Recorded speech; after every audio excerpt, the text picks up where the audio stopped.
अपना आलिंगन करूं, अपना पकड़ूं हाथ, मेरी खुद से गुफ्तगू, मैं ही खुद के साथ।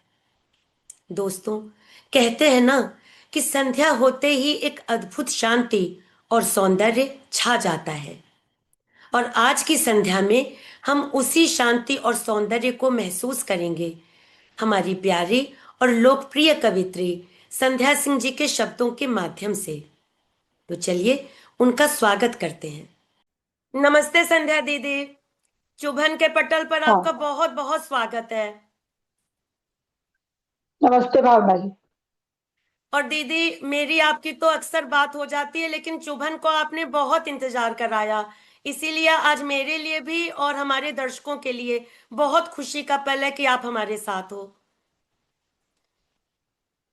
मेरे ये तो मेरा भी सौभाग्य है कि मैं तुम्हारे माध्यम से अपनी बात कहने के लिए यहाँ आई हूँ।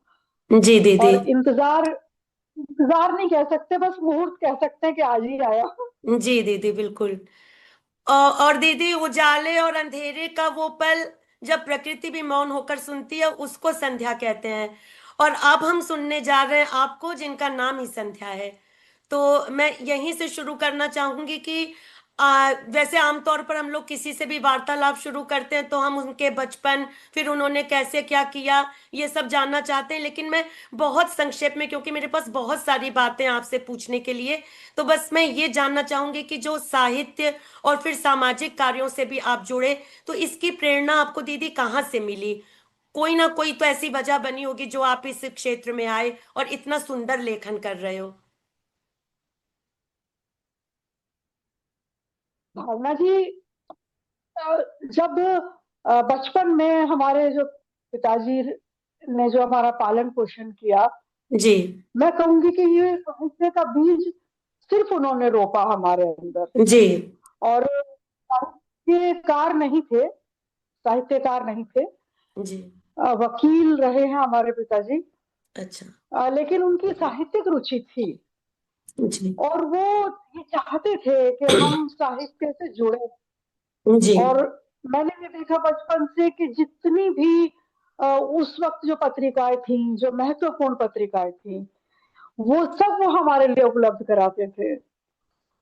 गांव में हमारा पालन पोषण हुआ, लेकिन पत्रिकाएं, धर्मयुग है, साप्ताहिक है, जी। कादम्बिनी, नवनीत, तारिका, ये सब आती थी उन दिनों।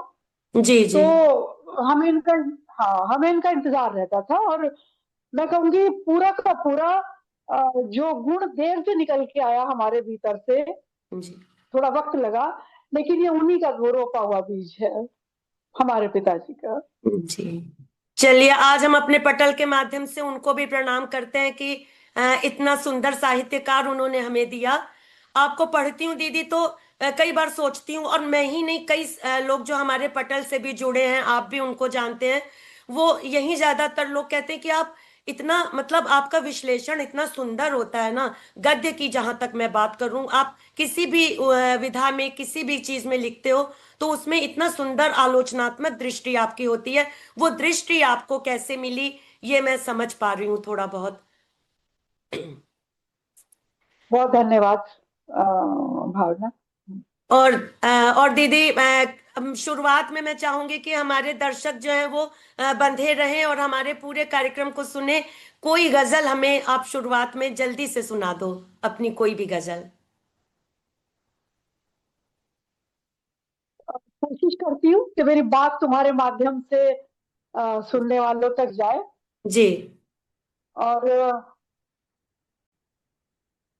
मैं पहले भावना ये चाहूंगी जी। कि हम चार पंक्तियों से मैं एक बात कहूं जी। जो शायद सबसे जुड़ेगी, जी, बिल्कुल। तुमसे भी जुड़ेगी, जो जी दीदी। सुनने वाले, जो एक इम्तहान, जी। जिंदगी का, एक पूरी जिंदगी इम्तहान है हमारा। बिल्कुल। मरुस्थल में आकर फूलदान बांटे, जी। मरुस्थल में आकर फूलदान बांटे, रेंगने वालों को आसमान बांटे।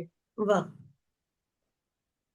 मरुस्थल में आकर फूलदान बांटे, रेंगने वालों को आसमान बांटे, और बुलंदी पर बाटी हर तरफ ढलाने, बुलंदी पर बाटी हर तरफ ढलाने, जिंदगी ने केवल इम्तिहान बांटे, बहुत सुंदर जिंदगी दी। ने केवल इम्तिहान बांटे।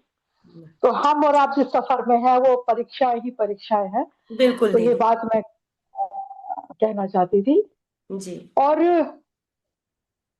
गजल कोशिश करती हूँ कि गजल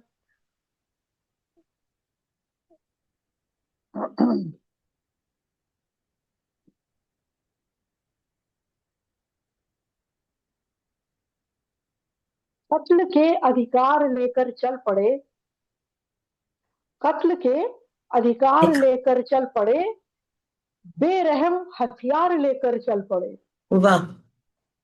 कत्ल के अधिकार लेकर चल पड़े, बेरहम हथियार लेकर चल पड़े, और इन गुनाहों की रईसी देखिए, इन गुनाहों की रईसी देखिए, जेब में सरकार लेकर चल पड़े, अरे वाह, बहुत सुंदर दीदी, बहुत सुंदर। इन गुनाहों की रईसी देखिए, जेब में सरकार लेकर चल पड़े, और पाँव में आवारगी का ऐब था, जी। पाँव में आवारगी का ऐब था, बाह में संसार लेकर चल पड़े, वाह, बहुत सुंदर व्यंग पाँव है में आपका। आवार बा, बाह पाँव में आवारगी का ऐब था, बाह में संसार लेकर चल पड़े, और जब चले लिखने बगावत की कथा, जब चले लिखने बगावत की बगावत की कथा, कथा। खुद कलम किरदार लेकर चल पड़े, वाह, बहुत सुंदर दीदी, बहुत जब सुंदर। चले जब चले लिखने बगावत की कथा, खुद कलम किरदार लेकर चल पड़े, और रूह का संगीत सुनना था हमें, रूह का संगीत सुनना था हमें, मौन की झनकार लेकर चल पड़े, बहुत सुंदर दीदी। रूह का संगीत सुनना था हमें, मौन की मौन की झनकार। झनकार लेकर चल पड़े, और खाक करनी थी हमें ये नफरतें, खाक करनी थी हमें ये नफरतें, ढाई आखर प्यार लेकर चल पड़े, बहुत सुंदर दीदी। खाक बहुत। करनी थी हमें ये नफरतें, ढाई ढाई आखर आखर प्यार लेकर चल पड़े, बहुत प्यार सुंदर। लेकर चल पड़े। ऐसे ही नहीं दीदी, आपको आह, लोग इतना पसंद करते हैं, बहुत सुंदर आपकी रचनाएं होती हैं, एकदम दीवाना बना लेते हो आप। और आह, कोशिश रहती है, कोशिश जी। रहती है बस। और अच्छा थोड़ा सा लग रहा है अपने बात करते साहित्य। हुए, जी। बात करते हुए बड़ा अच्छा लगा, बड़े दिनों से मुझे भी इंतजार था कि हम जी आमने दीदी, सामने मुझे कब भी। होंगे। और अपने साहित्यिक सफर के बारे में दीदी थोड़ा सा बताइए, क्योंकि आप लिखती हैं तो व्यंग इतने सुंदर होते हैं, आज के संदर्भ में होते हैं, आप कोई मूवी देख कर आते हो, उसका रिव्यू इतना सुंदर डालते हो, तो ये सारी दृष्टि कैसे आप, मतलब कैसे, क्या पूछूं, मुझे समझ नहीं आता कि कैसे आप इतना बारीकी से सारा देखते हो और उसका अध्ययन करते हो। मैं फिर यही कहूंगी, जो कलम है ना, जी। ये जिज्ञासा से निकलती है। जब आपके अंदर एक जिज्ञासा रहती है, एक जी। सीकिंग रहती है दुनिया को जानने की, जी। तो आपकी दृष्टि खोजी हो जाती है। जी। तो बिल्कुल ठीक। जब हाँ, तो जब हम कहीं भी निकलते हैं, जी। तो आप ये समझ लीजिए कि समानांतर हमारी एक यात्रा होती है, जिसमें कलम होती है, शब्द होते हैं, दृश्य होते हैं। जी। तो बस एक धीरे धीरे एक आदत होगी कि जहां निकलते हैं देखना चाहते हैं कि जो दिख रहा है इसके पीछे क्या है, जो दिख रहा है वो नहीं, उसके पीछे भी क्या है। जी। तो इस तरह से चीजें मिलती हैं लिखने को। मैं ये कहूंगी कि शायद हर जो कलमकार है वो एक ऐसी ही खोजी दृष्टि रखता है। रखनी भी चाहिए दीदी। क्योंकि मैं देखती हूँ छोटी छोटी चीजें आप लेते हो, जैसे सफर पे जाते हो या ऑटो पर बैठने का मौका मिल गया तो उसके बारे में मैं कभी कभी आपकी पोस्ट देखती हूँ, बहुत अच्छा लगता है। मतलब शुक्रिया। एक अलग हाँ कतार में आपको खड़ा करती है ये, लेखकों की एक अलग कतार है जिसमें आप खड़ी हैं। तो ऐसी जरूरत है समय की, इसलिए हम आपको सुनना और आपको पढ़ना बहुत पसंद करते हैं। तो और कुछ हमें हाँ, बताइए या मुझे भी सुनाइए दीदी। जी। मैं सुनाऊं ना, उससे पहले मैं ये जरूर कहूंगी जी। भावना जी, जी। कि जब हमने, क्योंकि हमने पढ़ाई विज्ञान से की, जी। अच्छा। जी। तो हमने कुछ भी हवाई लिखना नहीं सीखा कि कल्पना कर लो हाँ। और वो उसको लिख दो। जी। हमने ये देखा कि जो लिखे वो उसमें तथ्य हो, फैक्ट हो, तर्क हो, जी। और वो विज्ञान की कसौटी पर भी गलत ना हो। ना हो। जी।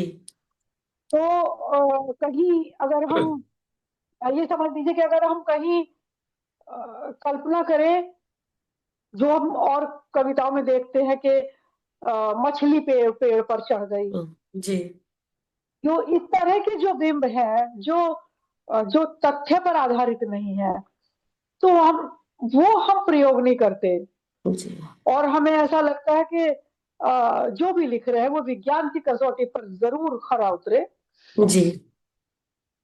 तो कोशिश तो यही रही जी। कि हमारे लेखन में सच हो सामने जो दिख रहा है, और जो सच को लिखने के लिए जो शब्द प्रयोग हो वो विज्ञान की कसौटी पर गलत ना हो। जी। कोई उनको ये चुनौती ना दे कि ये बिंब आपका तथ्य आधारित नहीं है। लेकिन दीदी यहाँ पर एक चीज पूछना चाहूंगी कि जैसे कहते हैं ना कि साहित्य में थोड़ा बहुत कल्पना का, अगर मतलब यथार्थ और कल्पना का समन्वय होना बहुत जरूरी होता है। और जैसे कि हम कभी कभी बहुत थके हारे होते हैं या उदास होते हैं तो कल्पना की उड़ान जो है वो हमें शायद थोड़ी राहत देती है। तो आप इस विषय पर क्या कहना चाहेंगी? आपको क्या लगता है कि नहीं, नहीं, कल्पना मैं नहीं होनी यही चाहिए, यथार्थ मैं होना चाहिए सिर्फ? मुझे जी। यथार्थ ही होता है जो लिखते हैं, जी। लेकिन वो बिना कल्पना के तो नहीं लिखा जाएगा। नहीं लिखा कल्पना तो जाए। करेंगे, थोड़ा बहुत तो लेकिन कल्पना वो होगी। कल्पना, हाँ, वो कल्पना ये समझ लीजिए कि वो अननेचुरल नहीं होगी, हाँ। अप्राकृतिक नहीं होगी। बस नहीं। ये जी। मेरा कहना है। कल्पना के बिना तो, देखिए, हमने कहीं कुछ देखा, जी। कोई भी दृश्य देखा हमने, फिर जब हम उसे शब्दों में लाएंगे तो आप ये समझ लीजिए कि जैसे एक रॉ मटेरियल, हमने सब्जी काटी, जी। वो तो हो गया वो कि जो हम देख के आए हैं, जी। लेकिन फिर उसे पकाएंगे ना, जी। तो वो हमारे शब्द काम करेंगे। जी। उसमें जो भी कुछ है, नमक है, मसाला है, उसके बिना जी। नहीं होगा। थोड़ा बहुत डालना, लेकिन शायद आप हाँ, उसको एक उसके अनुपात में डालते हो, बस ये फर्क है आपका मेरे ख्याल से। अनुपात में डालते हैं। जी। और मैं ये कहूंगी कि उसमें कोई भी चीज अप्राकृतिक नहीं होगी। जी। मुझे एक बार याद है कि हमने कोई बिंब प्रयोग किया जी। कि नदी के किनारे बौने हो गए। अच्छा। तो मुझे सबसे पहले यही कहा, जो कविता के बारे में हमसे बात करते थे हमारे बड़े, जी। कि किनारे कभी बौने नहीं होते, पानी से जितना कम हो जाए किनारे उतने ही रहेंगे। अच्छा। तो आप पानी की कमी को या नदी के सूखने को किनारे बौने नहीं कर सकते। ये है अप्राकृतिक अच्छा। तरीका। जी। तो ये चीज कभी कविता में ना आए जो नहीं हो सकती। जी। और बाकी हम जो भी कुछ देख के आते हैं वो रॉ मटेरियल होता है, और जी। हमको अपने हिसाब से उसकी रेसिपी तैयार करनी होती है। आपकी उसमें कोई पोस्ट शक पढ़ती नहीं हूँ है। तो बड़े मजे मजे के आपके संस्मरण होते हैं दीदी। कोई मजेदार अपना ऐसा किस्सा सुनाइए कि हमें भी कुछ मजा आए, या कोई अपनी अरे रचना। यार, तुमने क्या, ऐसे तो बहुत सारे हैं। फिर जी। अपनी ही बेवकूफियां हैं, अच्छा लगता है अपनी बेवकूफियां भी बताने में। जी। जी। तो हाँ, कार सीखी थी एक बार मैंने, जब जिन दिनों कार सीखी थी, अच्छा। उन दिनों उस दिन मुझे रास्ते तो पता ही नहीं थे, क्योंकि हमेशा हस्बैंड के बगल में बैठे रहे, तो जी। रास्ते जानने की कोशिश ही नहीं की। एक एक रॉयल तरीका कि आप बैठे और गाड़ी चल रही है। जी। लेकिन जब सीखा तो हमको रास्तों की जरूरत पड़ी। जी। अब एक दिन खो गई, मैं भटक गई रास्ता चलाते, गाड़ी चलाते चलाते जी। भटक गई। तो ये लगा कि यहाँ से वापस कैसे जाऊं। तो मेरे एक पड़ोसी थे, वो मुझे दिख गए। अच्छा। मुझे लगा इन्हें फॉलो करती हूँ जी। और घर पहुंच जाऊंगी। अब मैं उनके उन्हें फॉलो कर रही हूँ और बड़ी रिलैक्स्ड के मतलब, अब मुझे जैसे गाइड मिल गया। और वो पता नहीं कहाँ जा रहे थे, मैं उनके पीछे 15 किलोमीटर आगे चली गई। जी। तो तो ये एक ऐसी घटना हुई कि जिसमें मुझे उस दिन खूब गाड़ी की प्रैक्टिस हुई, और मैंने धन्यवाद दिया ईश्वर को जी, कि भटक के मेरा। राह मिल गई। हाँ, लेकिन एक लेसन तो मिला ना, कि जी, जब आपको रास्ते में कोई मिले आपका पड़ोसी, तो वो जरूरी नहीं अपने घर ही जा रहा हो, उससे 50 बिल्कुल। काम हो सकते हैं। जी, आपने अपना ये वाला संस्मरण इतने सुंदर शब्दों में दीदी डाला था ना, मैंने वो पढ़ा था। इन्हीं सब रचनाओं से आपकी मैं आपकी मुरीद हो गई। मुझे बहुत अच्छा लगता है आपको पढ़ना, और बहुत सारे हमारे दर्शकों को आपको पढ़ना और हाँ, आपको सुनना पढ़ा बहुत तो अच्छा लगता था, है। लेकिन अभी समय की कमी, तो मुझे लगा कि मैं संक्षेप में बताऊं। हाँ, लिखने में काफी लंबा, मैंने फिर वही बात है कि मिर्च मसाले चाहिए जब लिखते हैं तो। जी, आपका एक वो एक संस्मरण एक एक एपिसोड हो सकता है, इतने मजेदार किस्से होते हैं आपके। चलिए दीदी, कोई अपना मुक्तक, कोई दोहा कुछ सुनाइए जल्दी से अब। ये बताइए भावना जी, जी। वैसे तो स्त्री विमर्श अब इतना ज्यादा हो गया कि लगता है जैसे इस विषय पर बात नहीं करो। लेकिन तुम कहो तो कुछ लिखा था बड़ा, क्योंकि जिंदगी मेरी भी संघर्ष में गुजरी है। बिल्कुल सुनाइए तो दीदी, कुछ बिल्कुल मैं सुनाइए। चाहती थी कि नहीं, स्त्री कुछ विमर्श मैं पर चाहती बात थी ना करने का मतलब नहीं है दीदी, उसको नए तरीके से शायद बात करने की जरूरत है। मेरे से ज्यादा आप इस चीज को समझ सकते हाँ, हो। ये बात है, ना मैं करना तो। समझती हूँ। तो जी, तो बिल्कुल सुनाइए अभी मैंने दीदी। देखा कि स्त्री काफी आगे निकल गई, तो वो कभी कभी लगता है कि वो जो लिखा था वो हमारी पीढ़ी के लिए रह गया, अब तो आगे की पीढ़ी के लिए शायद जरूरत ही ना पड़े। जी। जी। तो वो एक मुक्तक है, 4 पंक्तियां हैं उसमें। जी दीदी, सुनाए। जो बंदिशें हैं स्त्री की, जी। कि मुझको छुपा के रखा सूरज की हर किरण से, खतरा मुझे बताया तारों भरे गगन से। दोनों सुबह शाम बंदिशें, जी। कि मुझको छुपा के रखा सूरज की हर सूरज की किरण किरण से, से। खतरा मुझे बताया तारों भरे गगन से। भारी पड़ा है मुझको महफूज रह के जीना, हाँ, भारी पड़ा है मुझको महफूज रह के जीना।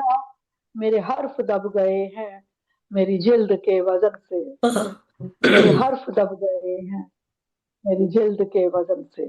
वाह। तो ये एक स्त्री की एक विडंबना थी कि वो जिल्द इतनी मोटी कर दो उसकी सुरक्षा के नाम पर, हाँ, हाँ, कि वो शब्द ही रह जाए। बिल्कुल। तो ये 4 पंक्तियां थी। और लेकिन मैं समय में चाहूंगी, परिवर्तन तो आया है दीदी, लेकिन अभी भी अब दूसरे तरीके की चीजें हो गई हैं। अब वो वही आपने जो कहा, स्त्री विमर्श एक नया उस पे एक चर्चा अब मांगता है। वो जो विमर्श हम जितना कर चुके, शायद वो पीछे छूट गया है। अब कुछ आगे और इन विषयों पर नहीं आप जैसे। दरअसल दो समानांतर विमर्श हो गए।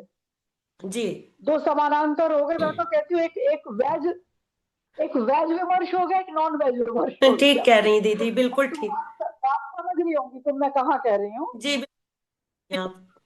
अ, जो वेजिटेरियन विमर्श है, जी। उसमें तो लॉजिकल चीजें हैं जिनकी जरूरत है। घूंघट है, पर्दा है, डोमेस्टिक वायलेंस है जो घरों में होता है, जी। और आपका स्त्रियों को पढ़ाने के नाम पर बाहर नहीं भेजते पेरेंट्स, ये विमर्श है। और नॉन वेज विमर्श में तो कोई सीमा ही नहीं रह गई असीमित। कि बिल्कुल। आपको बिस्तर पर भी आजादी चाहिए, आपको कपड़ों की भी आजादी चाहिए, आपको पार्टनर की भी आजादी चाहिए। तो बड़ा मैं ये कहूंगी कि अ, विमर्श के एक गलत दिशा में भटकने से नारी विमर्श शब्द का अर्थ गलत जाने लगा, वो मीनिंग ही बिल्कुल ठीक। गलत हो गया उसका। बिल्कुल ठीक। हाँ। मुझे तो लगने तो लग गया दीदी कि हर विमर्श ही अब गलत दिशा में जा रहा है। कोई भी किसी हम अभी 2-3 दिन पहले आपने मुझे बताया था कि आप कहीं गए थे कोई कार्यक्रम में, और वहां पर वृद्धों के ऊपर वृद्ध और आजकल की जो युवा पीढ़ी है, मतलब बच्चों और माता पिता के पीढ़ियों के अंतराल के विषय में, या जो खाई आ गई उसके विषय पर कुछ चर्चा करने के लिए आपको बुलाया गया था। पर उस पर भी अभी हम आएंगे दीदी। अगर अभी पहले आप कोई अपनी रचना सुना दो, फिर मैं थोड़ा सा, मैं ये चाहती हूँ कि एक ये प्रश्न आप आज छोड़ कर जाएं, ताकि हमारे दर्शक या जो भी हमें सुने वो उस पर चिंतन और मंथन करें। तो फिर उनकी कोई प्रतिक्रिया आए तब हम उस विषय पर बात करें, क्योंकि वो बहुत वृहद विषय हो जाएगा। जैसा आप मेरे से कह भी रहे करते हैं थे उस कि उस पर दोनों बात। पीढ़ियों को साथ बैठा कर ये बात होनी चाहिए। और बहुत सारे मेरे हाँ मन में भी बिल्कुल बहुत सारे बिल्कुल। प्रश्न हैं इस विषय को लेकर दीदी। मेरे ही प्रश्न होंगे आपके साथ। मैं भी करना चाहूंगी कि जो कुछ आज हो रहा है, जो आपने मुझे एक बात कही, वो मुझे आपकी ये बात इतनी ज्यादा सही लगी कि आपने ये कहा कि जो आज की युवा पीढ़ी है वो अपने माता पिता से तो जब छोटी थी या पढ़ रही थी तो वो वाले संस्कार चाहती थी जो पुरातन पंथी थे, मतलब जो आज उनको पुरातन पंथी लगते हैं, उस समय वो चाहते थे। और अब आज के समय में जब माता पिता की जरूरत आई है, तो वो अपना आधुनिक वेस्टर्न कल्चर को फॉलो कर रहे हैं कि पास न्यूक्लियर पास फैमिलीज है, हम अपने अपने हैं। तो ये कॉन्फ्लिक्ट जो हो रहा है हम्म। ना, कि हम आज की युवा पीढ़ी शायद दिग्भ्रमी, तो वो समझ ही नहीं पा रही है कि हमें वो फॉलो, मतलब माँ से वो अपेक्षा होती थी कि हम घर आए, हम लोग भी यही माँ से सोचते हैं कि हम घर आए तो माँ घर में हमें खाना पूछे, हमें चाय पूछे, घर में रहे, मतलब माँ का पल्लू चाहिए अगर बच्चों को। तो फिर जब माँ बाप बूढ़े होते हैं तो फिर वो कहेंगे कि नहीं, अब आजकल आधुनिक कल्चर है, आप अपना अपना रहो। तो ये कॉन्फ्लिक्ट क्यों है? इस पर थोड़ा सा मैं चाहूंगी दीदी आप अपने विचार रखें, और फिर इस पर एक नहीं। अलग से एक हाँ संवाद की जरूरत है। हाँ, उस पर अलग से विस्तार में तो जरूरत है। जी। और मुझे ये लग रहा है कि पहले थोड़ा सा जो हमारी पुरानी जनरेशन है, जी।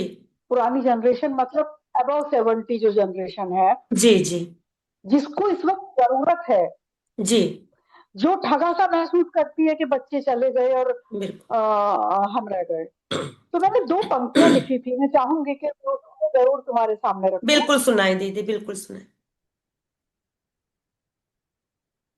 कि बच्चे आकर प्यार से बैठे अगर समीप, ओह, बच्चे आकर प्यार से बैठे अगर समीप, बूढ़ी आंखों में चमक, ज्यों खंडहर में भी, आहा, बहुत। बूढ़ी आंखों में चमक, ज्यों खंडहर में भी।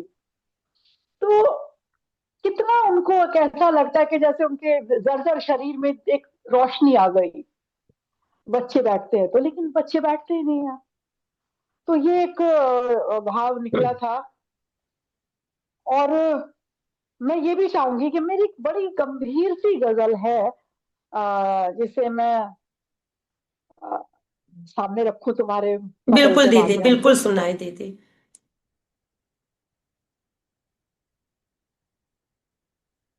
मतलब का सफर था ये, बस भूख मिटाने तक। मतलब का सफर था ये, बस भूख मिटाने तक, चिड़िया को चुगाने से चिड़िया को पकाने तक।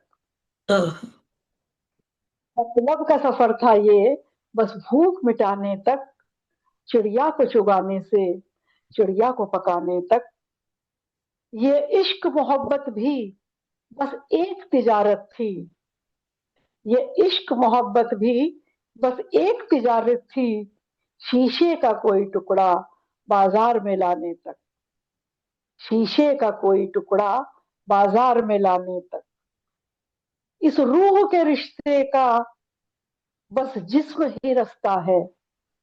बयान चाहूंगी इस जी रूह के रिश्ते का बस जिस्म ही रास्ता है, आंखों के मिलाने से आंखों के चुराने मिल तक। वाह वाह।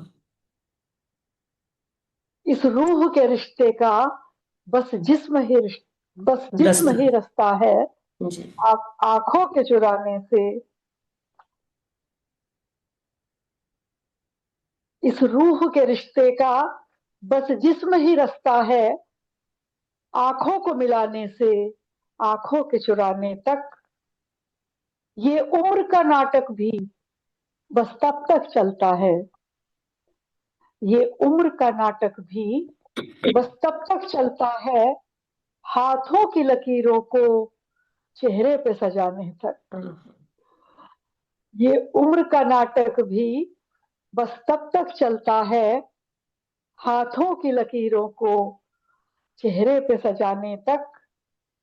उम्मीद नहीं रखना मगरूर से झुकने की, उम्मीद नहीं रखना मगरूर से झुकने की। उड़ता ही रहेगा वो धरती में समाने तक, समाने तक वाह बहुत सुंदर दीदी। उड़ता ही रहेगा वो धरती धरती में में समाने समाने तक।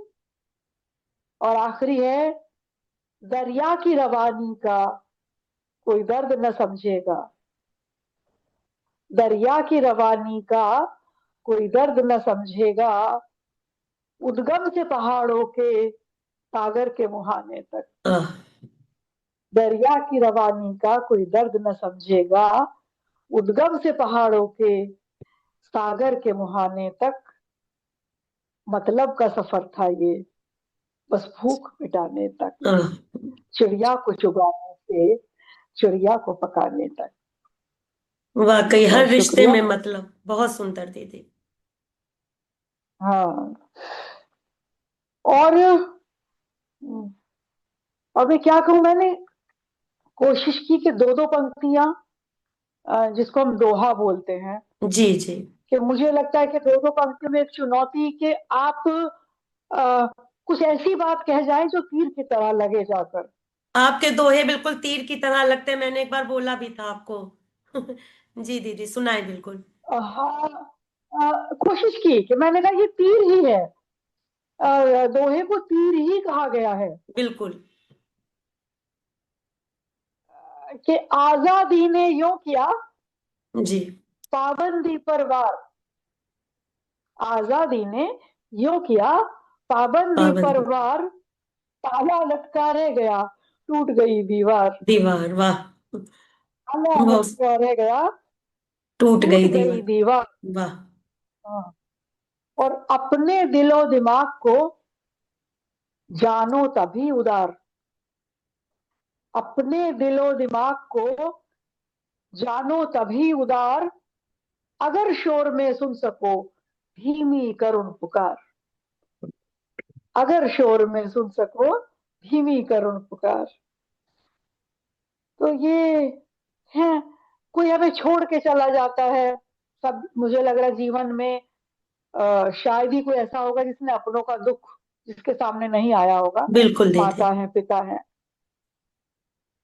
तो मुझे कुछ एक भाव निकला था कि मिट्टी में मिट्टी मिली घुले हवा में बोल, मिट्टी में मिट्टी मिली घुले हवा में बोल,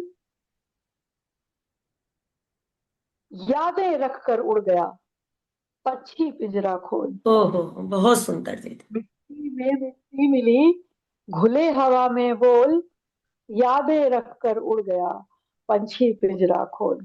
तो आपके हम दोहे सब। तो वाकई दिल में तीर की तरह, एक कैसा दर्द भरा तीर लगता है दिल पे। वो बहुत सुंदर दीदी। और सुनाए अपने एक दो दोहे दीदी। धन्यवाद धन्यवाद। तो एक मैं दो पंक्ति में एक बात और कहना चाहूंगी, जी दीदी बिल्कुल कहें। शायद शायद शायद सब तक पहुंचे जी। हमारे सभी हमारे सुनने आसपास सब वाले। ऐसे। जी। कि भीतर कटुता क्लेश है रहे भजन पर झूम, भीतर कटुता क्लेश है रहे भजन पर झूम, जो उठती दुर्गंध पर छिड़क रहे परफ्यूम, परफ्यूम ओह बहुत जो सुंदर उठ, दीदी। जो उठती दुर्गंध पर छिड़क रहे परफ्यूम, परफ्यूम। सफाई नहीं करेंगे अपनी, परफ्यूम छिड़क लेंगे। ये तो बहुत सटीक आपकी ये दोहा था, बहुत सटीक था आज के समय के हिसाब से मुझे भी। वही लगता। जी। हाँ हाँ बिल्कुल। मतलब कोशिश की यही बात एक व्यंग कि हम सब लोग, हम सब ऐसे ही हो गए हैं। कि कुछ अपने मजेदार दोहे और सुनाइए, आपके दोहे तो बहुत ही वाकई में तीर की तरह लगते हैं। हाँ हाँ, तो सुना दूंगी, सुना दूंगी। जी सुनाए।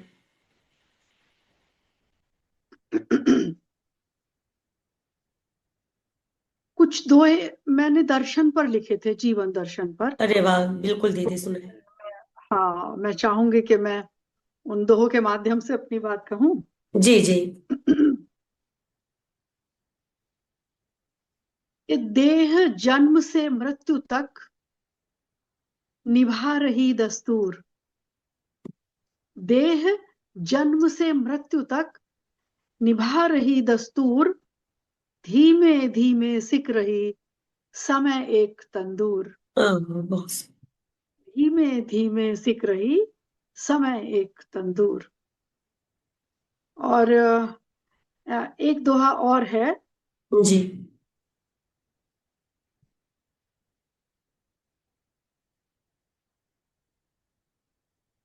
मृत्यु अगर लिखनी पड़े, जी। लिखूं यही एहसास, मृत्यु अगर लिखनी पड़े, लिखूं यही एहसास, खुला लिफाफा रह गया खत साजन के पास, बहुत सुंदर दीदी। खुला लिफाफा रह गया खत साजन के पास। सूफियाना आपकी ये दोहा हाँ, है। दुविधा का सैलाब है, जी। लहर लहर भटकाओ, दुविधा का सैलाब है, लहर लहर भटकाव, कौन किसे तट ले चले, सबकी जर्जर नाव, बहुत सही। कौन कौन किसे तट ले चले, सबकी सबकी जर्जर जर्जर नौ। नाव। बहुत सही दीदी। हाँ। एक मैं ये चाहूंगी कि छोटी सी एक कविता है। हाँ दीदी बिल्कुल सुनाए। अ, देखिए वो अपनी किस तरह से बात कह पाती है, जी तो मैं वो जरूर रखूंगी इस पटल के माध्यम से। जी दीदी बिल्कुल। जो आपका पटल का नाम है ना, चुभन, जी वो ऐसा, वो इतना सटीक नाम है कि लेखक की बात जब तक चुभे ना, जी तब तक वो सफल लेखक नहीं है। बिल्कुल दीदी। वो चुभन जरूर जानी चाहिए, वो जी संप्रेषण चुभन का जरूर होना चाहिए। जी तो एक छोटी सी कविता है जी। कि दुख दरअसल खुशियों की विस्की में तैरते बर्फ के टुकड़े हैं, दुख दरअसल खुशियों की विस्की में तैरते बर्फ के बर्फ के टुकड़े। टुकड़े हैं, बहुत। आंसू मुस्कुराते होठों की तश्तरी में रखा एक नमकीन स्वाद, ओह बहुत। आंसू मुस्कुराते होठों की तश्तरी में रखा एक नमकीन स्वाद, और जिंदगी वक्त के डांसिंग फ्लोर पर थिरकती जश्न और मातम की एक कॉकटेल पार्टी। ओहो, कितना सटीक जिन दीदी, कितना सही। उफ। जिंदगी वक्त के डांसिंग फ्लोर पर थिरकती जश्न और मातम की एक कॉकटेल पार्टी। ये एक जिंदगी की एक सच परिभाषा। में जीवन तो दर्शन पर आपने बहुत सुंदर दीदी। एक तो और, आप तो सामने रहते हो तो लालच ही बढ़ता जाता है कि कितना ना सुन लें। एक दो ऐसे ही कुछ और हो तो सुनाओ दीदी जीवन दर्शन पर। कड़ी परीक्षा जिंदगी, बहुत कठिन उद्धार, कड़ी परीक्षा जिंदगी, बहुत कठिन उद्धार, निर्जल व्रत में तैर कर जाना नदिया पार, वाह। निर्जल व्रत में तैर कर जाना जाना नदिया नदिया पार। पार। वाह।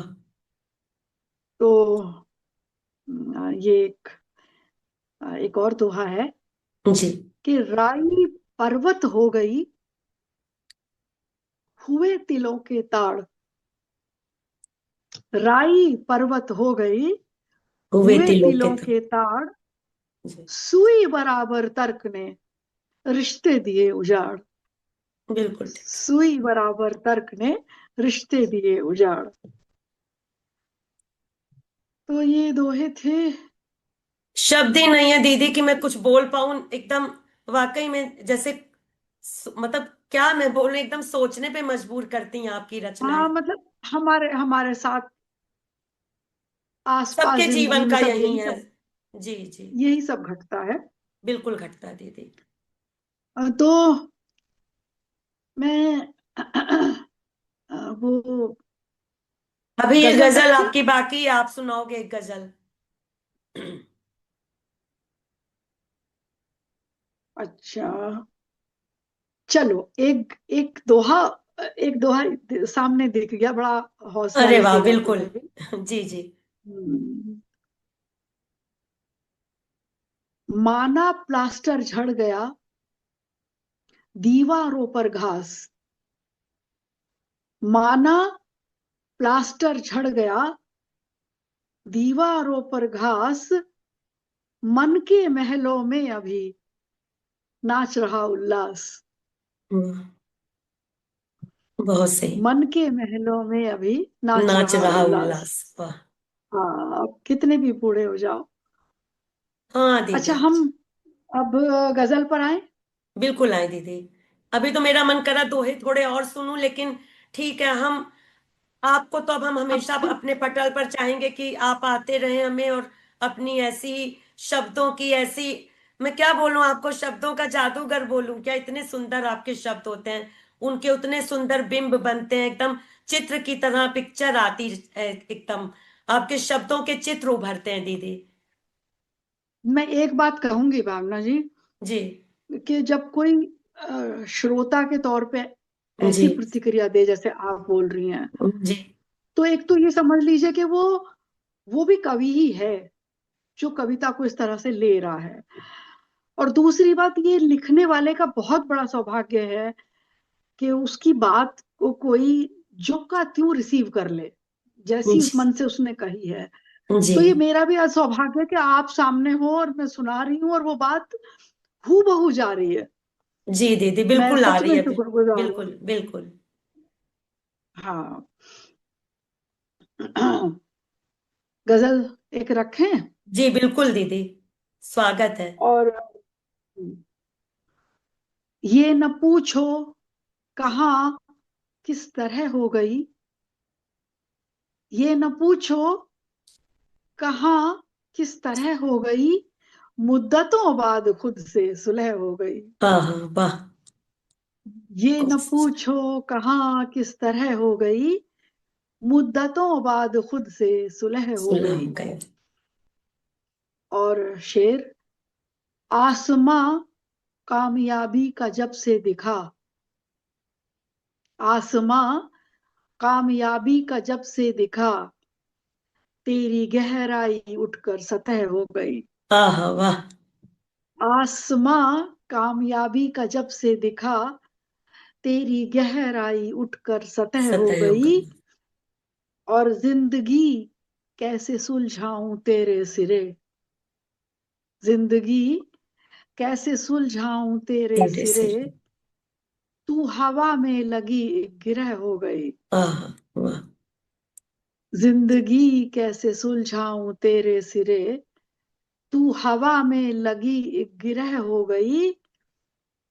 और रोशनी में छुपे जो सितारे मेरे, रोशनी में छुपे जो सितारे मेरे, लोग खुश हैं कि उनकी सुबह हो गई। वाह वाह। रोशनी में छुपे जो सितारे मेरे, लोग खुश हैं कि उनकी सुबह सुबह हो हो गई। गई, वाह। और इश्क में गुफ्तगू इस तरह से बढ़ी। इश्क में गुफ्तगू इस तरह से बढ़ी, जब तकल्लुफ हटा तो जिरह हो गई। अरे वाह, बहुत सुंदर दीदी। इश्क में गुफ्तगू इस तरह से बढ़ी, जब तकल्लुफ जब फटा। तकल्लुफ हटा तो जिरह हो गई। और आखिरी शेर है, एक माफी ने छोड़ी कई गलतियां, एक माफी ने छोड़ी कई कई गलतियां, गलतियां। ग- गलतियों को लगा के फतेह हो गई। फतेह हो गई, वाह। ये बहुत एक सटीक। माफी छोड़ी कई गलतियां, गलतियों को लगा। गलतियों को लगा के फतेह हो गई। ये न पूछो कहाँ किस तरह हो गई, मुद्दतों बाद खुद से सुलह हो गई। आपकी हर रचना, हर पिछली रचना से और ज्यादा सुंदर लगती है दीदी। सच में कह रही हूँ। और आपको पता है कि मैं कभी भी कुछ गलत नहीं बोलती हूँ, जो लग रहा है वही कह रही हूँ। ये बहुत तो सुंदर। मैं फिर कहूंगी, जितनी बार तुम तारीफ करोगे उतनी बार ये कहूंगी कि ये मेरा सौभाग्य है जी कि दीदी, ऐसे हमारा भी श्रोता के सौभाग्य साथ। है। बिल्कुल दीदी। हाँ और तो मतलब और अब कुछ और। जैसा कि हम लोग उस समय बात कर रहे थे दीदी, जो पीढ़ियों के अंतराल पर आपने बात छेड़ी थी कुछ। मैं चाहूंगी हाँ। कि आज का संवाद तो हम शायद अब खत्म करेंगे, आज आज का। क्योंकि आप हमेशा आते रहोगे, ये तो एक श्रृंखला की शुरुआत हुई है आज से हमारी। अभी तो चुभन से आपका एक छोटा सा, आपने चुभन को हेलो बोला है बस। तो अब आप आते ही रहोगे, मुझे पता है। तो मैं ये चाहती थी कि हम कुछ प्रश्न आप हम लोगों के लिए छोड़ कर जाएं, कि जिस पर हम चिंतन करें, कुछ मंथन करें, और फिर कुछ बात निकल कर आए। क्योंकि ये एक बहुत ज्वलंत मुद्दा इस समय का हो गया है, कि ये क्योंकि। तुम्हारी बात से ना, जी। जी। तुम्हारी बात से मुझे एक, जी। जो तुमने कहा ना कि कुछ छोड़ के जाएं जी। ताकि आगे फिर मिले, हाँ। जी। तो मुझे चार पंक्तियां याद आ गई जी। जी दीदी, बिल्कुल सुना है। कि भले अश्क से यारी रखना, जी। भीतर तो चिंगारी रखना, वाह। भले अश्क से यारी रखना, भीतर तो भीतर तो चिंगारी। चिंगारी रखना, और आना जाना लगा रहेगा, थोड़ी बहुत उधारी रखना। उधारी रखना। तो उधार रहेगा ये। तो मुझे बहुत सही दीदी। तो मुझे ये मुझे ये लगा कि आना जाना लगा रहेगा तो थोड़ा उधार छोड़ बिल्कुल। देते हैं। उधार, हर बार उधार छोड़ के जाया करो आप। क्योंकि हाँ। आपके जो विषय होते हैं वो भी बहुत ही, आप बहुत ही प्रासंगिक विषयों को दीदी उठाते हो। तो ये बहुत ही इस समय के, क्योंकि व्यक्तिगत भी अनुभव हमारे हैं, आपका भी है, हमारा भी है, कि क्या समाज में आजकल वृद्धों की दशा है। तो मैं चाहूंगी कि इस पर आप कुछ कहें दीदी। मैं ये कहूंगी भावना जी, जी। अ, कि जो एक संतान और माता पिता के बीच में जो एक रिश्ता बरसों से चला आ रहा था, जी। उस पर ग्रहण तो लगा है, बिल्कुल। ग्रहण लगा है। और बड़े अफसोस के साथ कहना पड़ेगा कि हम उसे रोक नहीं पाएंगे। वो एक ग्लोबलाइजेशन, एक शब्द आया जब इंटरनेट आया, कि सब वैश्वीकरण हो गया हर चीज का, जी। तो हमारी संस्कृति का भी हो गया। भले यहाँ से थोड़ी संस्कृति बाहर भी गई है, ऐसा नहीं है, जी। जी। लेकिन जो बाहर से संस्कृति आई है, जो हमारी गई है, वो तो पवित्र है संस्कृति। वो तो जहां भी जाएगी चीजें सही करेगी, वो जी। चीजों को दुरुस्त करेगी। लेकिन जो संस्कृति बाहर से आई है, उस संस्कृति ने एक तरह से मैं ये कहूंगी कि संतान को हमसे छीन लिया वैचारिक रूप से। और अ, ये जो इंटरनेट है, इसके जरिए जो पाश्चात्य संस्कृति आई, जी। मैं उसमें पाश्चात्य देशों में रही, जी। तो मैं तो देख के आई हूँ कि वहां पर 16 साल की तक बच्चे की पढ़ाई निशुल्क है, माँ बाप का कोई बर्डन ही नहीं है। जी। और 16 साल के बाद माँ बाप उसको बाहर निकाल देते, वो रहने का भी इंतजाम करेगा, जॉब करेगा, जैसा भी मिलेगा। हाँ बिल्कुल। हायर एजुकेशन की चिंता भी पेरेंट्स को नहीं है वहां पर, जी। बहुत कम प्रतिशत है ऐसा, क्योंकि बहुत महंगी है। तो एक तरह से देखा जाए, वहां बच्चों का माँ बाप से वो इमोशनल रिश्ता बन ही नहीं पाता, क्योंकि वहां माँ बाप कोई सेक्रीफाइस कर ही नहीं रहे। हम्म।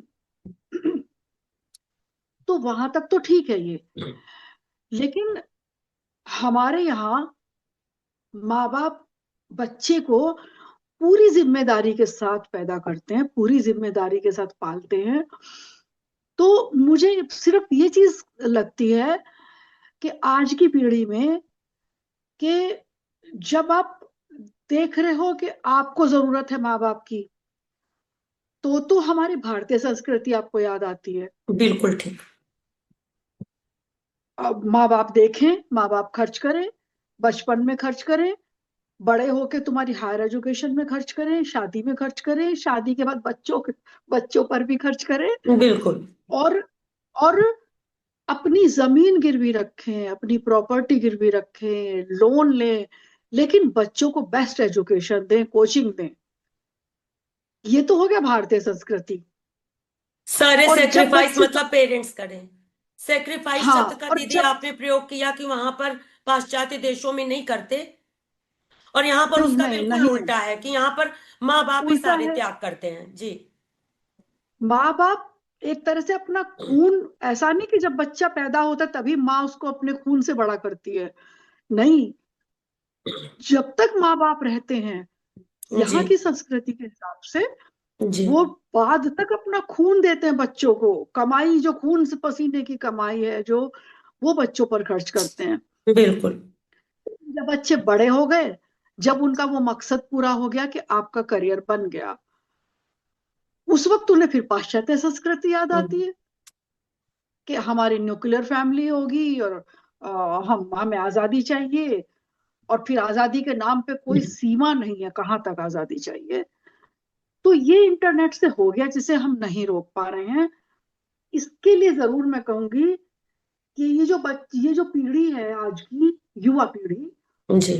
ये दोगली हो गई है। दोगली का मतलब है, जब जब आपकी सुविधा है, आप हिंदुस्तानी कल्चर का फायदा उठाते हो, जब आपने फायदा उठा लिया, फिर आपको पाश्चात्य संस्कृति में फायदा है, तो आप माँ बाप को किक आउट कर देते हो कि अब हम फ्री रहेंगे। तो ये नैतिक रूप से मुझे ये लगता है कि अगर पाश्चात्य संस्कृति के हिसाब से आप पाले गए हो, जी। तब आप बड़े होकर भी पाश्चात्य संस्कृति रखो।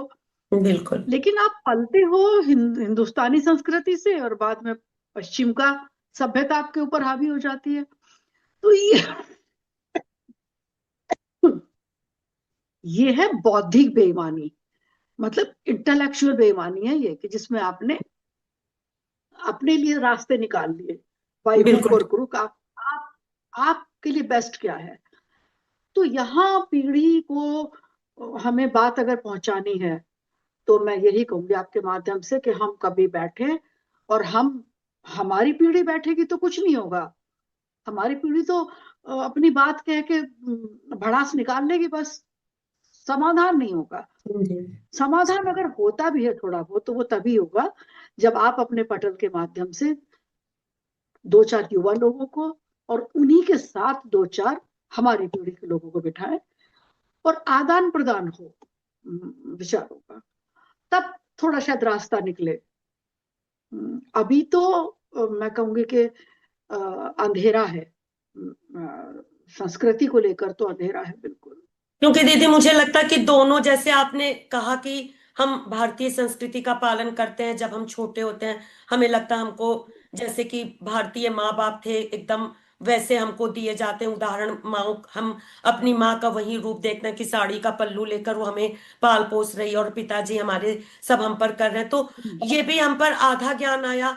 उसके साथ बच्चों के क्या फर्ज थे, वो हमारी जो भारतीय संस्कृति थी उसका हमें नहीं कुछ पता आज की युवा पीढ़ी को। हम्म और फिर पाश्चात्य का भी आधा अधूरा आता है, वहां पर वो लोग जब बच्चे होते हैं तो उनके माँ बाप उनके लिए वो सेक्रीफाइस नहीं करते जो हमारी संस्कृति में होता है, तो वो भी अधकचरा ज्ञान उनके पास आता है। तो दोनों ही संस्कृतियों का आधा आधा ज्ञान आता है। या जो आपने कहा हाँ।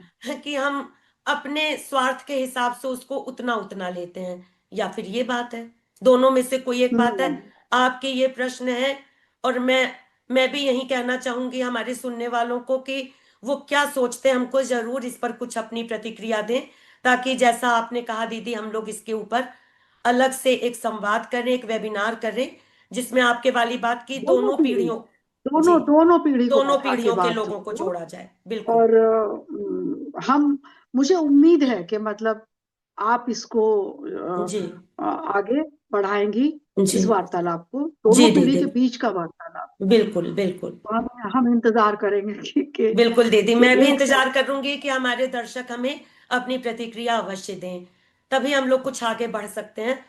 और बाकी दीदी, फिर मुझे थोड़ा सा लालच आ रहा कि आप कुछ अपना कोई दोहा, मुक्तक, कुछ भी, या कोई गजल, कुछ भी एक जाते जाते तो सुना कर जाएं हमें। थोड़ा सा मन भारी हो गया, हमने इस विषय पर बात की, तो मन को कुछ हल्का करें, और हम इस संध्या को आपकी किसी सुंदर सी रचना के साथ इसका आज आज की संध्या का मैं अ, को तुमने मुझे तो जो बात अभी हुई जी कि संध्या, जी तो संध्या का मतलब एक शाम है, बिल्कुल। और एक संध्या का मतलब होता है ढलना। तो मैं अपने नाम का एक प्रयोग मैंने एक दोहे में किया था। जी वो जरूर मैं बिल्कुल सुनाए दीदी। चाहूंगी कि, हाँ। वैसे आपके नाम पर सबसे ज्यादा रचनाएं लिखी गई होंगी, संध्या शाम पर सबसे ज्यादा रचनाएं होती मेरे ख्याल से। फिल्मों में जो गीत होते हैं वो भी, और वैसे भी साहित्यकार भी संध्या का बहुत प्रयोग करते हैं। कि तू पश्चिम की वासिनी, ढलना है पहचान। तू पश्चिम की वासिनी, ढलना है पहचान।